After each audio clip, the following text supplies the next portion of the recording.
3 persone arrestate, 2 foggiani e un trevigiano di Altivole. Dopo mesi di indagine, la Guardia di Finanza di Treviso è riuscita a ricostruire le trame di una serie di aziende che gravitavano nel Monte Bellunese e che si occupavano di acquistare materie prime per poi rivenderle senza nel frattempo provvedere al pagamento dei fornitori. Una settantina in tutto le vittime per un crack di oltre 5 milioni di euro. Il primo arresto, e si trattava sostanzialmente di una testa di legno, è stato effettuato a febbraio, poi la prosecuzione delle indagini hanno permesso, con una certa complessità e con una particolare dedizione al caso specifico, di individuare chi effettivamente erano gli organizzatori di questo sodalizio criminale. A finire in manette un foggiano, un prestanome, secondo gli accertamenti degli uomini della finanza. Dopo aver vestito a puntino l'uomo, Giuseppe Santoro, gli amministratori di fatto della holding lo portavano dal notaio a firmare i documenti. Proprio lui, che in carcere dove si trova da febbraio, ha avuto più di qualche difficoltà a capire le contestazioni che gli venivano mosse.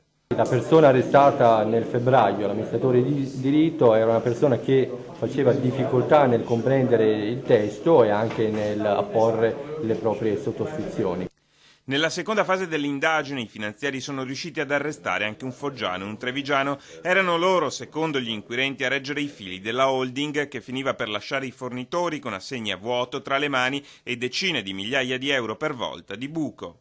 Uno degli amministratori di fatto era un trevigiano di Altivole. Secondo quanto hanno accertato gli inquirenti, si tratterebbe di un vero e proprio sodalizio criminale che da tempo era dedito all'acquisizione sistematica di aziende decotte che venivano poi portate definitivamente sul baratro dell'insolvenza. Un fenomeno in crescita in provincia di Treviso, tanto da costringere ad una riorganizzazione interna gli uffici stessi della Guardia di Finanza.